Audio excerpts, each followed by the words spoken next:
सूर्यदेव हुए परम उच्च। प्रिय दर्शकों, नवग्रहों में राजा सूर्यदेव जो अत्यंत प्रभावी ग्रह हैं, राजा हैं। राजा के समान ही इनका कर्तव्य है, उत्तरदायित्व है, क्षमता है, प्रभाव है। एक विशेष आभामंडल है। इस आभामंडल के समक्ष अन्य ग्रहों का प्रभाव निर्बल हो जाता है। अब चूंकि ये राजा हैं तो राजा के समान ही अपनी प्रजा का, इस जगत का पालन पोषण करने का दायित्व इनका है। सूर्य की प्रथम किरण से ही इस जीव जगत में प्राण का संचार हो जाता है, प्रकाश का प्रवाह हो जाता है। प्रकाश के स्रोत एकमात्र सूर्यदेव है। इसी प्रकार से राजतंत्र, शासन, प्रशासन, प्रशासनिक सेवाओं के कारक सूर्यदेव हैं, पिता के कारक सूर्यदेव हैं, नेतृत्व के कारक सूर्यदेव हैं तथा आत्मबल के कारक सूर्यदेव हैं। अत्यंत प्रभावी ग्रह सूर्यदेव 14 अप्रैल को अपनी राशि का परिवर्तन करके मेष राशि में प्रवेश करेंगे।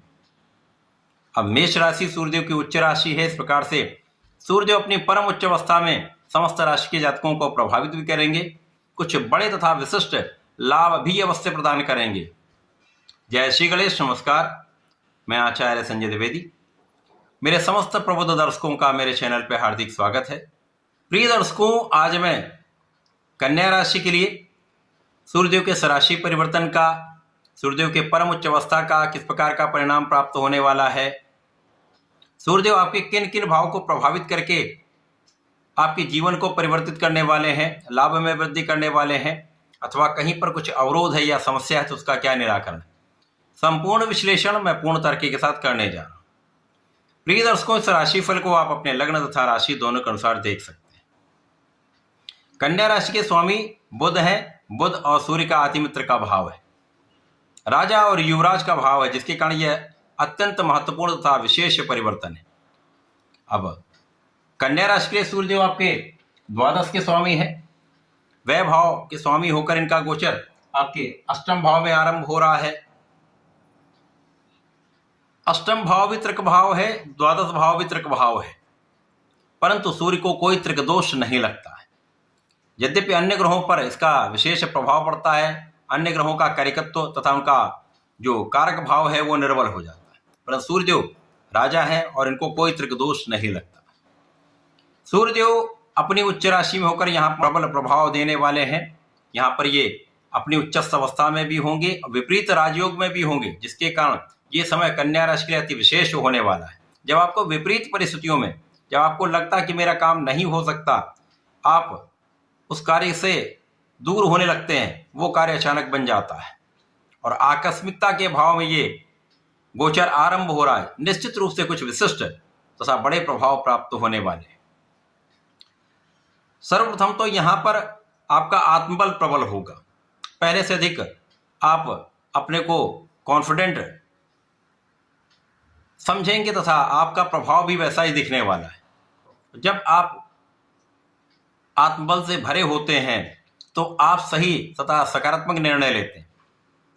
इन निर्णयों का प्रभाव आप पर तथा आपसे संबंधित लोगों पर पड़ता है। इस समय में आपकी स्वास्थ्य समस्याएं जो चल रही हैं उनमें कुछ कमी आएगी। यद्यपि यहाँ पर आंखों से संबंधित कुछ रोग हो सकते हैं, सर्वाइकल तथा सिर दर्द की समस्या हो सकती है, तो यहाँ पर ध्यान देने की आवश्यकता है। प्रारंभिक समय में 2-3 दिन तक तो कुछ समस्याएं होंगी, कुछ तनाव भी हो सकता है, परंतु जैसे जैसे ये गोचर आगे बढ़ेगा आपका भाग्य भी आपका साथ देने लगेगा। और जब भाग्य का साथ मिलने लगता है, सूर्य का प्रभाव है, तो सूर्य इस समय को आपके अनुकूल बनाने में लग जाते हैं। स्थितियां परिवर्तित होने लगती हैं और काम आपके अनुसार, यद्यपि आपको प्रारंभिक समय में नहीं लगेगा मेरा काम बन रहा है, परंतु स्थितियां ऐसी बनेंगी कि वो काम आपका निश्चित रूप से संपन्न होगा। यहाँ पर पारिवारिक संपत्ति से विशेष रूप से आपको लाभ प्राप्त होता है। पिता के सहयोग से विशेष रूप से आपको धन का लाभ मिलता है। इस समय में पिता के सहयोग से, आपकी पारिवारिक संपत्ति के भाव से एक अच्छा धन लाभ आपको प्राप्त होता दिख रहा है। परिवार में वृद्धि का योग है। पारिवारिक सामंजस्य बनाने की आवश्यकता होगी। यदि परिवार के बीच में आप सामंजस्य बनाकर चलेंगे तो यहाँ पर परिवार का पूर्ण सहयोग भी आपको प्राप्त होता दिख रहा है। इस समय वाणी को संयमित रखें, यद्यपि यहाँ पर वाणी का भाव अच्छा रहने वाला है, कहीं कोई बड़ी समस्या नहीं है, परंतु यदि अपने क्रोध को नियंत्रित करके, अपने अहंकार को नियंत्रित करके यदि आप यहाँ पर अपना बिहेवियर करेंगे, अपना व्यवहार करेंगे, तो समस्याएं कम से कम होंगी। इसी प्रकार से इस समय में यात्राओं से आपको लाभ मिलने वाला है। कुछ ऐसी यात्राएं हो सकती हैं जिनसे अचानक आपको लाभ प्राप्त हो जाए, व्यापारिक भाव आपका प्रबल हो जाए, नए नए कॉन्ट्रैक्ट मिल जाए, अथवा आपके प्रोफेशन में आपकी यात्राओं से या यात्राएं करने से आपका जो प्रोफेशन चलता है, देश विदेश की यात्राएं आपकी होती हैं, उनसे आपको एक बड़ा लाभ होता दिख रहा है।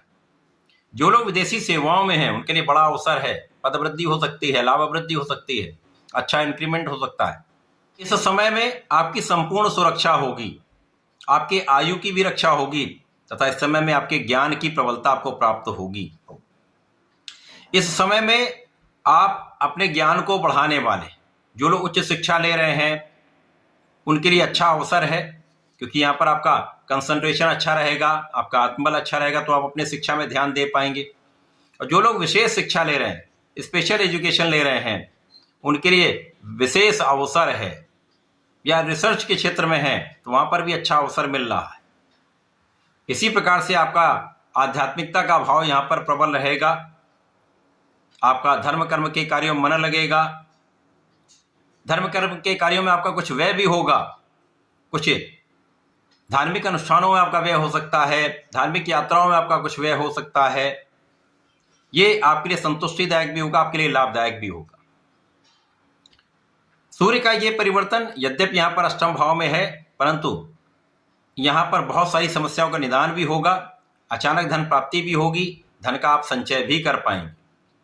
इस समय में आपको अपने अहंकार और क्रोध पर नियंत्रण रखकर संयमित होकर व्यवहार करना चाहिए, तथा गणपति महाराज की आराधना करनी चाहिए। ओम गंग गणपतये नमः का जप करें, गणपति अथर्वशीर्ष का पाठ करें, ओम नमो भगवते वासुदेवाय का जप करेंगे तो विशेष लाभ आपको प्राप्त होंगे। इस समय का आप सदुपयोग कर पाएंगे, तो ऐसा करके इसका उपयोग करें, लाभ लें। धन्यवाद, नमस्कार।